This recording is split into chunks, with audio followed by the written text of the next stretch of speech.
50,000 टंका दरमा पाई सरकारी स्कूल जदि से माने भल पाठ पढ़ौ थांते ताले लोक माने आज कहीं प्राइवेट स्कूल को जानते पढ़ाई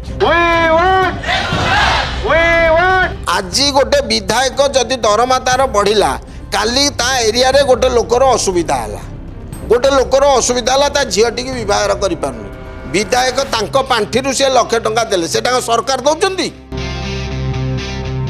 विधानसभा आसिले राजरास्ता कंपी उठे बहुत लोकंकर बहुत किछि दाबी थाए ता भितरे सरकारी चाकरिया माने मध्य आसंती किए कहे आम ग्रेड पे बढ़े दियो किए कहे आमको प्रमोशन दरकार आउ किए कहे आमको अनुदान दरकार किंतु वास्तविक जने सरकारी कर्मचारी स्ट्राइक करि परिबो तो आम आईन कानून तापाई कौन अच्छी कौन अदालत रे तापाई व्यवस्था अच्छी जदि एभली प्रोटेस्ट करा जाए ता आईन संगत कि आईन विरोध तो से सबुर आलोचना करने आम सहित अच्छा वरिष्ठ आईनजीवी हिमांशु सार सहित सीधा सड़क कथा हाँ सार प्रथम तो स्वागत करी सार समाज लाइव को मो ना Himanshu Shekhar Mishra Bhubaneswar bar association advocate sir मुझे गोटे कथा पचारे चाहिए आपण निश्चय गणमाध्यम देखुवे आपण को मोबाइल देखुवे शिक्षक मैंने आसुंच आशाकर्मी मैंने आसुंच प्रोटेस्ट करुँच विधानसभा आगे जे आम दाबी पूरण हो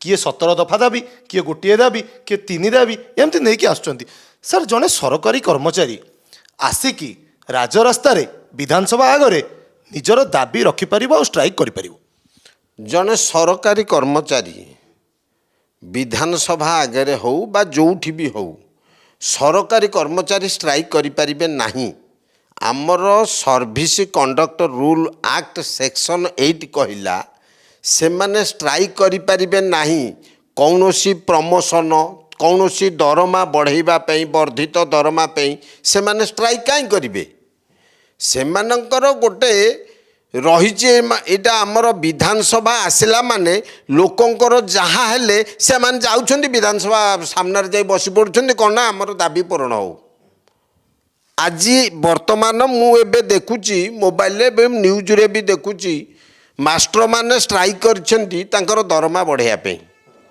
गोटे लोक 50,000 टंका दरमा पाउछि 50,000 टंका दरमा तांकु अंटू नाही से पुणी कहउछन्ति कौन जे 50,000 टंका दरमा रे आमे पिलांक पे सेविंग कौन करिबु 50,000 टंका दरमा पाई कि सरकारी स्कूल रे जदि से माने भल पाठ पढ़ौ थांते ताले लोक माने आज कहीं प्राइवेट स्कूल को जानते पढ़ाई से माने पाठ पढ़ौ नांती जो द्वारा कि से माने पाठ न पढ़ेबा जोगु ही लोक माने जाउछन्ति तांको पिला माने को प्राइवेट स्कूल को पढ़ाई एवं सेही मास्टर माने को पिला माने ही से माने प्राइवेट स्कूल रे पाठ पढ़ौछन्ति से सरकार को 50,000 आज आमर जो सर्विस प्रोवाइडर जो माने चाकरी करछन्ति से माने 11,400 पाउछन्ति 18,000 भी तांकर सैलरी नुह किंतु वर्ष सारा से माने खटुछन्ति 9,000 ब्लॉक एडेड स्कूल 18,000 टंका 15,000 टंका भी से माने मास्टर चाकरी करछन्ति से माने भी जो पाठ पढ़ौछन्ति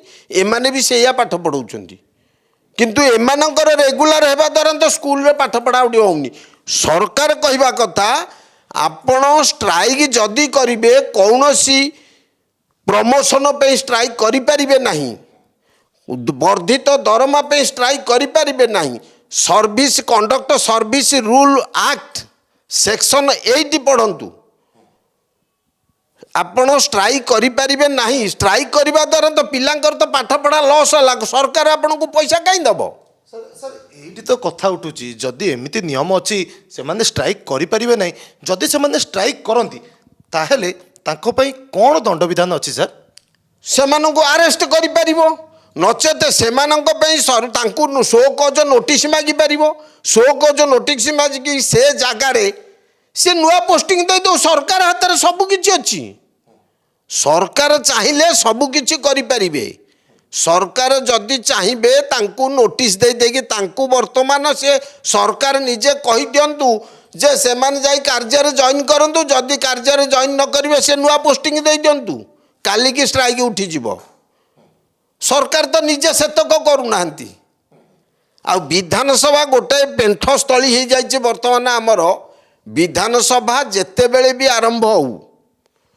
ଲୋକମାନଙ୍କର ଯାହା ବି ଅସୁବିଧା ହେଲେ ସେମାନେ ଷ୍ଟ୍ରାଇକ୍ରେ ଯାଇ ସେଇଠି ବସି ପଡ଼ୁଛନ୍ତି। ସାର୍ ଏ କଥା ବି କହିବା କଥା ଯେ ସାର୍ ଦାବି କରିବା ପାଇଁ ଗୋଟେ ସାଧାରଣ ଲୋକ ଯିବ କୋଉଠିକି ସାର୍? ଆଉ ସାଧାରଣ ଲୋକ ଯଦି ଗୋଟେ ଯିବ, ଆପଣଙ୍କର ଯଦି ଗୋଟେ ଲୋକର ଦାବି ଅଛି, ତାର ପାରାଫେନିଆ ଅଛି, ଆପଣଙ୍କର ଗୋଟେ ଗୋଟେ ସ୍କୁଲରେ ଆପଣ ଗୋଟେ ୟୁନିୟନ କରିଦେଲେ, ୟୁନିୟନଟାକୁ ରେଜିଷ୍ଟ୍ରେସନ କରିଦେଲେ କ'ଣ ନା ଆସେମ୍ବଲି ଚାଲୁଛି, ଆମେ ଚାଲିଯିବା ଆସେମ୍ବଲି ସାମ୍ନାରେ ଧାରଣା ଦେବା। ଆସେମ୍ବଲି ସାମ୍ନାରେ ଧାରଣା ଦେବା, ସେଥିରେ ଜଣଙ୍କ ଷ୍ଟେଟମେଣ୍ଟ ମୁଁ ଶୁଣୁଥିଲି ଯେ 50,000 ଟଙ୍କା ଆମକୁ ପାଉନି, କାହିଁକି ନା ଆମେ ଭବିଷ୍ୟତ ପିଲାଙ୍କ ଭବିଷ୍ୟତ ପାଇଁ ଆମେ କ'ଣ କରିବୁ, ଆମେ LIC କରିପାରୁନୁ, ପିଲାଙ୍କର ପାଠପଢ଼ା କରିପାରୁନୁ। କି 50,000 ଟଙ୍କା ଯଦି ତୁମେ ଇନକମ୍ କରୁଛ, ଆପଣମାନେ 50,000 ଟଙ୍କା ଇନକମ୍ କରୁଛନ୍ତି, 50,000 ଟଙ୍କା ଭିତରେ ଆପଣ ସୀମିତ ରଖିବେ। ଆପଣ ତ ଆପଣଙ୍କ ପିଲାଙ୍କୁ ପଢ଼େଇବେ DPSରେ, 1,00,000 ଟଙ୍କା ଦେବେ ଆଡ଼ମିସନ୍ ପାଇଁ, ମନ୍ଥଲି ଦେବେ 20,000। ସରକାର କ'ଣ କହିଛନ୍ତି ଯେ ଆପଣଙ୍କ ପିଲାଙ୍କୁ ପଢ଼ାନ୍ତୁ ଇଂଲିଶ ମିଡ଼ିୟମ ସ୍କୁଲରେ, ଆପଣ ଓଡ଼ିଆ ମିଡ଼ିୟମରେ ଗରିବ ପିଲାଙ୍କୁ ପଢ଼ାନ୍ତୁ ବୋଲି। କଥା ଉଠିଲାଣି ଏବେ ଯେ ଯେଉଁମାନେ ସରସ୍ୱତୀ ଶିଶୁ ବିଦ୍ୟା ମନ୍ଦିରରେ ପାଠ ପଢ଼ାଉଛନ୍ତି ସେମାନେ ତ ପାଉଛନ୍ତି 5,000 6,000। ଏମିତି ବି ସରସ୍ୱତୀ ଶିଶୁ ମନ୍ଦିରରେ ଯେଉଁମାନେ ବି ସର୍ଭିସ୍ କରିଛନ୍ତି ହାଏଷ୍ଟ ହେଲା 10,000। ସେମାନେ ତାଙ୍କ ପରିବାରଟାକୁ କେମିତି ପୋଷୁଛନ୍ତି? ଏମାନଙ୍କର ଉଦ୍ଦେଶ୍ୟ କ'ଣ ନା ସରକାର ଆମକୁ ଆଉ କିଛି ପଇସା ଦେଲେ ଆମେ ଗଲା ଆମେ ଆସିବୁ ଏଠି ଆଏସ୍ କରିବୁ ବସିବୁ, ଆଉ ପାଠପଢ଼ା ତ କିଛି ନାହିଁ। ସରକାରୀ ସ୍କୁଲରେ କେଉଁ ସରକାରୀ ସ୍କୁଲରେ ଗୋଟେ ପାଠ ପଢ଼ା ହେଉଛି ଆପଣ ଆଗ ନିଜେ କହିଲେ? କୌଣସି ସରକାରୀ ସ୍କୁଲରେ ପାଠ ପଢ଼ାପଢ଼ି ହେଉନାହିଁ।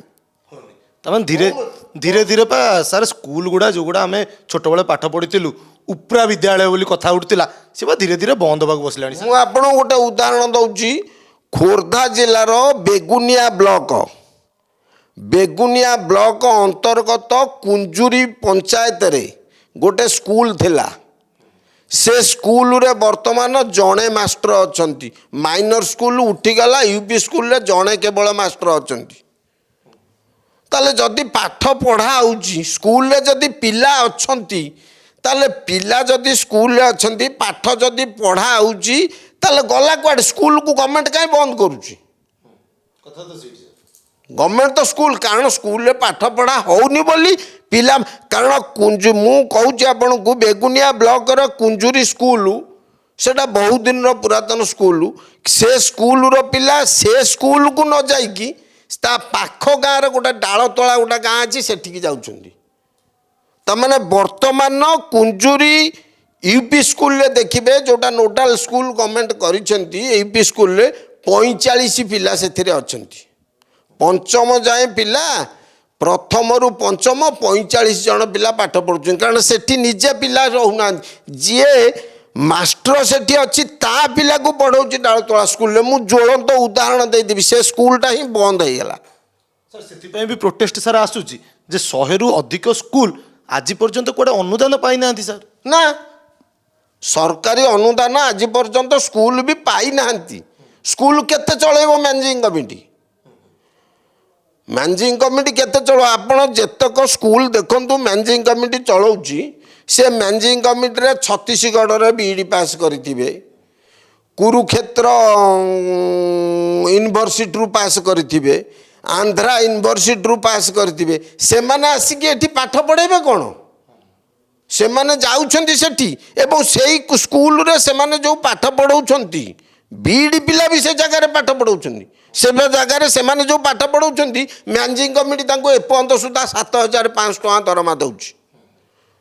ସେମାନେ ପୁଣି ତ ଚଳୁଛନ୍ତି ନା, ସେମାନେ ତାଙ୍କ ପରିବାର ପୋଷି ପାରୁନାହାନ୍ତି।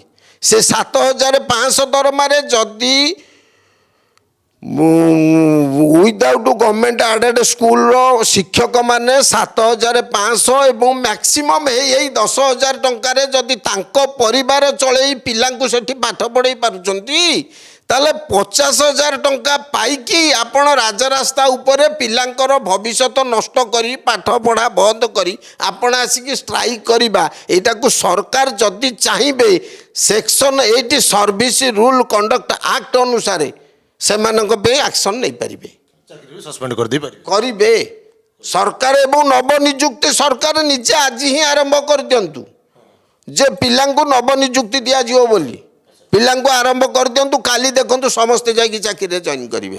ଆପଣ ସାର୍ ସରକାର କଥା କହୁଛନ୍ତି, ସରକାରଙ୍କର ବା ବିଧାୟକ ମାନଙ୍କର ଦରମା ସେପଟେ ବଢ଼ିଗଲାଣି, ତାଙ୍କର କେମିତି ବଢ଼ିଗଲା ସାର୍? ଶୁଣନ୍ତୁ, ଗୋଟେ ବିଧାୟକର ଦରମା ବଢ଼ିବା, ଗୋଟେ ବିଧାୟକ ଗୋଟେ କନଷ୍ଟିଟ୍ୟୁସନର ବିଧାୟକ, ସିଏ ବିଧାୟକର ଏଣ୍ଟାର ଏରିଆଟାର ଚାର୍ଜ ସିଏ ନେଉଛି।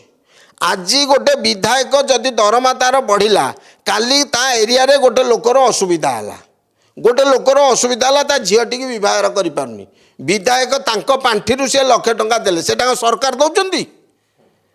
ବିଧାୟକ ଆଜି କାହାର ସୁବିଧା ଅସୁବିଧା ହେଲା, ବିଧାୟକ ତାଙ୍କ ପାଣ୍ଠିରୁ ହଠାତକୁ ହେଲେ 50,000 କି 20,000 ଦେଲେ, ସେଇଟା କ'ଣ ସରକାର ତାଙ୍କୁ ଦେଉଛି? ରେଡ୍ କ୍ରସ୍ ତ ଦେବ 10,000।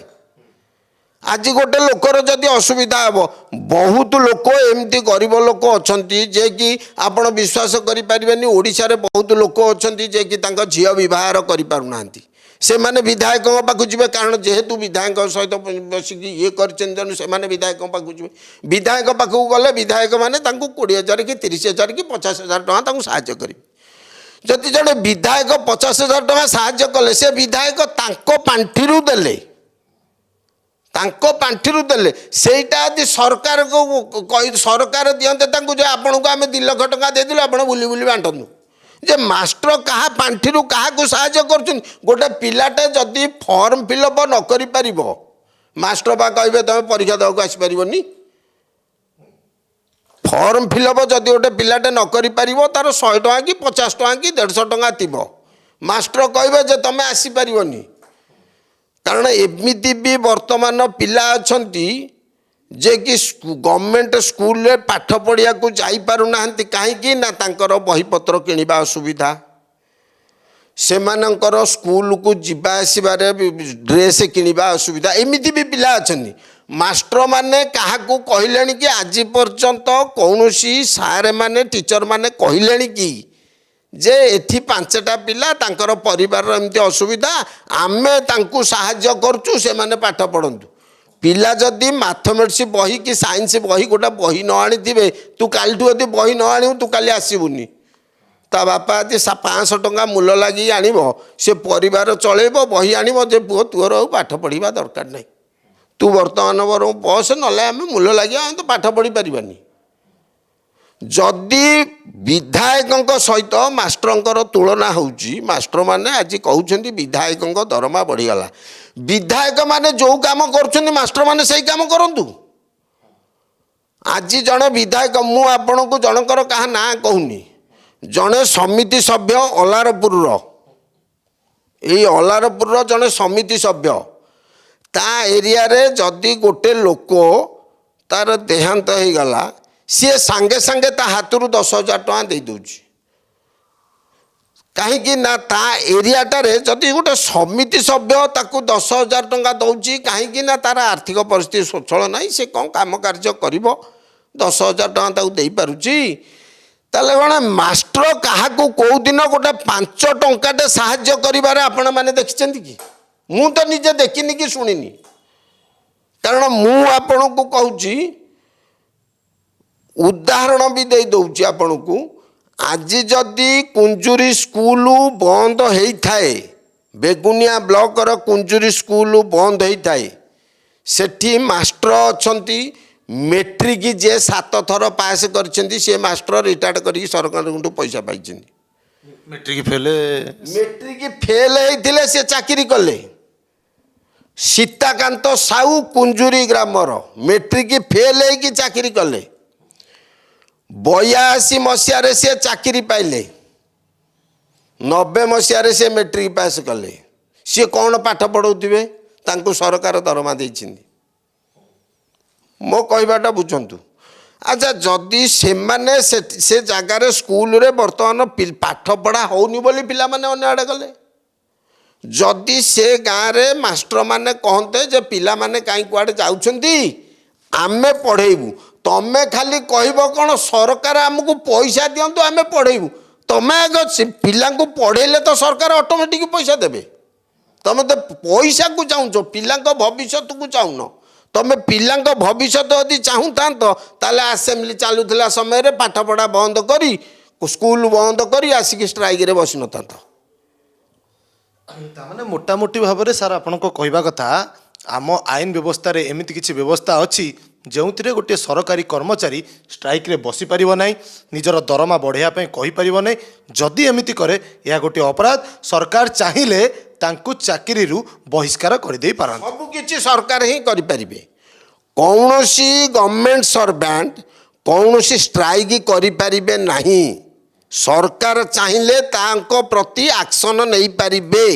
ଆଉ ଯେଉଁମାନେ କହୁଛନ୍ତି ଏମଏଲଏ ଏମପି ସେମାନଙ୍କର ଦରମା ବଢ଼ିଗଲା, ଏମଏଲଏର ଦରମା ସହିତ ତୁଳନା କରିବା ମାଷ୍ଟର ଦରମା ସମ୍ଭବପର ନୁହଁ।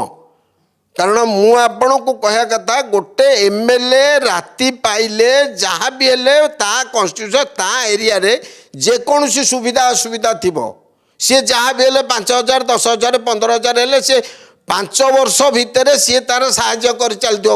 25-30 ଲକ୍ଷ ଟଙ୍କା ସାହାଯ୍ୟ କରିଥିବ, ତାକୁ ସରକାର କ'ଣ 25-30 ଲକ୍ଷ ଟଙ୍କା ଦେଉଛନ୍ତି ଯେ ତୁ ଲୋକଙ୍କୁ ନେଇକି ବାଣ୍ଟେ ବୋଲି? ଗୋଟେ ଗୋଟେ ଏମଏଲଏ, ମୁଁ ତ ନିଜେ କହୁଛି ନା, ମୁଁ ନିଜେ କହୁଛି ମୋ ଏରିଆରେ ମୁଁ ଏମଏଲଏ ପାଖକୁ ଯାଇକି ସାହାଯ୍ୟ ଆଣିକି ଆସିଛି। ମୁଁ ଗୋଟେ ଲୋକ ପାଇଁ ଏମଏଲଏ କ'ଣ କହିଲେ ଯେ ମୁଁ ସରକାରଙ୍କଠୁ ଆଣିକି ଦେଉଛି ବୋଲି? ରେଡ୍ କ୍ରସ୍ ଦେଉଛି, ଗଭର୍ଣ୍ଣମେଣ୍ଟ ଦେଉଛି 10,000 ଟଙ୍କା ଗୋଟେ ଲୋକର କ୍ରିୟାକର୍ମ ପାଇଁ। କିନ୍ତୁ ଏମଏଲଏ କାହିଁକି 20-30 ହଜାର ତାଙ୍କୁ ଦେଉଛନ୍ତି? ତାର କ'ଣ 10,000 ଟଙ୍କାରେ କର୍ମ ହେଇଯିବ? କର୍ମ ହେଇପାରିବନି। ତେଣୁ ଏମଏଲଏ ସହ ତୁଳନା କରିବା ତାଙ୍କର ସେଇଟା ଯୁକ୍ତିଯୁକ୍ତ ନୁହଁ। ସିଏ ଯେଉଁଟା ବନ୍ଦ କରୁଛନ୍ତି ସେ ନିଜେ ଆଗ ନିଜକୁ ଚିନ୍ତା କରନ୍ତୁ ଯେ ଆମ ବନ୍ଦ କରିବାଟା ଠିକ୍ ନା ଭୁଲ। ଯଦି ଆପଣମାନେ ଠିକରେ ପାଠ ପଢ଼େଇ ପିଲାଙ୍କର, ଯଦି ଗୋଟେ ସ୍କୁଲର ଷ୍ଟ୍ରେନ୍ଥ 40, 30, 20, ସରକାରୀ ସ୍କୁଲ 50 ଭିତରେ ରହିପାରିବ, ତାହେଲେ ସେ ସ୍କୁଲରେ ଗଭର୍ଣ୍ଣମେଣ୍ଟ ମାଷ୍ଟର କାହିଁକି ଦେବ? ଏବଂ ତାଙ୍କୁ ଦରମା 50ରୁ 70, ଆହୁରି 15,000 ଦରମା କରିକି ତାଙ୍କୁ ରଖିବା କଥା। ଯାହା ହଉ ସାର୍, ଆପଣଙ୍କୁ ଅଶେଷ ଅଶେଷ ଧନ୍ୟବାଦ। ଆପଣ ଆପଣଙ୍କର ମୂଲ୍ୟବାନ ସମୟ ଆମକୁ ଦେଲେ। ସାର୍ ଯେମିତି କହୁଥିଲେ ଯେ ଏମଏଲଏଙ୍କର ଦରମା ବଢ଼ିଗଲା, ତା ସହିତ ଶିକ୍ଷକ ଶିକ୍ଷୟିତ୍ରୀ ନିଜ ଦରମା ତୁଳନା କରିବାର କୌଣସି ଅଭିପ୍ରାୟ ନାହିଁ। କାହିଁକି ନା ଗୋଟିଏ ଏମଏଲଏ ଯାହା କରିପାରିବ ହୁଏତ ଗୋଟିଏ ଶିକ୍ଷକ କରିପାରିବେ ନାହିଁ।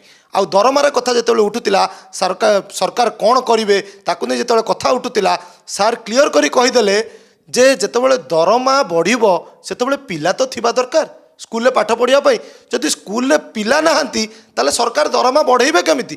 ଆଗ ପିଲାଙ୍କୁ ଭଲ ପାଠ ପଢ଼ାଯାଉ, ଗୁଣାତ୍ମକ ଶିକ୍ଷା ଦିଆଯାଉ, ତାହେଲେ ସରକାର ହୁଏତ ଆପଣମାନଙ୍କ ଦରମା ବଢ଼େଇ ପାରନ୍ତି। ତ ଆଗକୁ ଆଉ କ'ଣ ହେଉଛି, ବିଧାନସଭାକୁ ନେଇ କ'ଣ ହାଲଚାଲ ଆସୁଛି, ଆଗରେ କେଉଁମାନେ ଆଉ ପ୍ରୋଟେଷ୍ଟ କରୁଛନ୍ତି ନା ଏଇ ଖବର ଶୁଣିବା ପରେ ପ୍ରୋଟେଷ୍ଟ କମିଯାଉଛି, ତାହା ତ ଆମେ ନିଶ୍ଚୟ ଜଣାଇବୁ। ସେ ପର୍ଯ୍ୟନ୍ତ ଆମ ସହିତ ଯୋଡ଼ି ରୁହନ୍ତୁ। ଭୁବନେଶ୍ୱର ନୀଳକଣ୍ଠଙ୍କ ସହ ପ୍ରଦୀପ କୁମାର ଜେନା, ସମାଜ ଲାଇଭ୍।